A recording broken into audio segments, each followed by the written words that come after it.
The gentleman reserves. The chair recognizes the gentleman from Indiana. Mr. Speaker, I yield myself as much time as I may consume. Gentleman's recognized. Mr. Speaker, I rise in support of Senate Bill 898. 898, Mr. Speaker, directs the administrator of GSA to transfer the old federal post office in Albuquerque, New Mexico, to the Amy Beall High School Foundation in exchange for its fair market value. The Amy Beall High School is a public charter school sponsored by the foundation that was founded in 1999 and has been residing in the old post office building since 2006. Currently, the public charter school has a long-term lease agreement with GSA for nominal rent. GSA has indicated to the committee that the agency has no need for the facility and that this directed sale supports GSA's efforts to downsize and dispose of underutilized properties. My own subcommittee has approved a near identical bill. Now, Mr. Speaker, I would also like to acknowledge the memory of Amy Beall.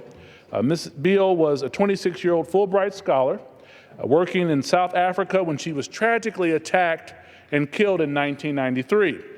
In the aftermath, Amy's parents, Linda and Peter Beall, started a foundation to build on their daughter's work toward peace, reconciliation, and multiculturalism in South Africa.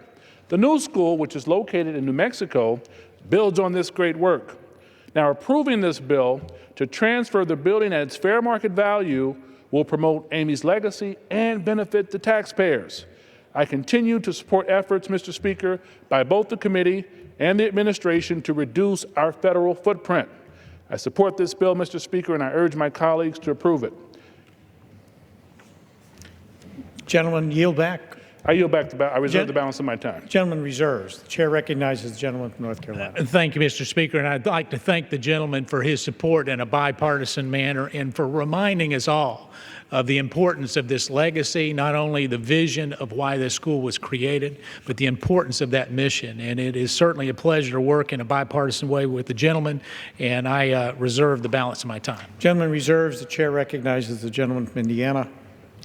Mr. Speaker, I yield 5 minutes to the gentlelady from New Mexico, Madam Lujan Grisham. The gentlelady is recognized. Mr. Speaker, thank you. I'd like to thank my colleagues, both Representative Carson from Indiana and my colleague from North Carolina, Mr. Meadows, for their support on Senate Bill 898. As you've just heard, this is a companion bill to a nearly identical bill, my bill H.R. 3998, which passed this body on June 17th. We've also heard that this is to sell a federal building at fair market value, which costs more in its current lease arrangement than it does in this transaction and arrangement. You've also heard that this is an incredible school, memorializing an incredible legacy. But what you haven't heard today is the foundation has raised more than $3 million to continue to invest not only in the purchase of the building, but to expand their educational footprint in New Mexico. In my district in Albuquerque, we have difficulties reaching out to a high poverty, high at-risk high school group. This school has incredible outcomes. They're seeing an 100% graduation rate, 80% graduation rates out of college, and of that 80%, nearly all of those students continue a very aggressive community relationship.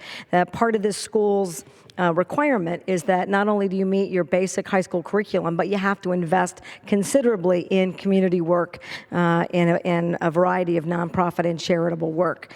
I want to also give a special thanks to and gratitude to Senator Tom Udall for working with me on this bill, to Chairman Schuster and Ranking Member Rahal for their help in bringing the legislation to the floor. With that, Mr. Speaker, I urge my colleagues to support this bill that helps the Amy Beall High School continue to provide Albuquerque students with a first-rate education while also preserving a historic piece of downtown Albuquerque. I yield back the balance of my time. The gentlelady yields back. The gentleman from Indiana reserves. The chair recognizes the gentleman from North Carolina. Mr. Speaker, we'll continue to reserve the balance of our time. Gentleman reserves. The chair recognizes the gentleman from Indiana. Thank you, Mr. Speaker. Mr. Speaker, I yield 4 minutes to my good friend from Florida, Representative Murphy. Gentleman from Florida is recognized. Thank you for yielding. Thank you, Mr. Speaker. I support the bill before us and appreciate the hard work of my colleagues to bring it to the floor. Today, I join my colleagues in speaking in support of reauthorizing the National Estuary Program because our local economy on the Treasure Coast and Palm Beaches relies on healthy water. This important program helps protect and improve some of our nation's most at-risk waterways, including the Indian River Lagoon, located in the district I am proud to represent, which has been devastated by toxic algae in recent years, negatively impacting not only the health of this unique ecosystem, but also our local economy. The National Estuary Program funds local projects that help improve water quality, protect threatened species, and coordinate local agencies to respond to other urgent needs.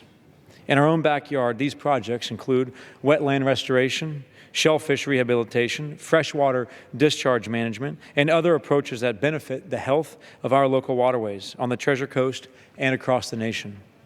I'm very pleased to see a competitive award program included in this bill that I proposed along with the gentleman from Florida to help estuaries most at risk where reoccurring harmful algae blooms, seagrass loss, and invasive species are threatening the fragile ecology of these important water systems.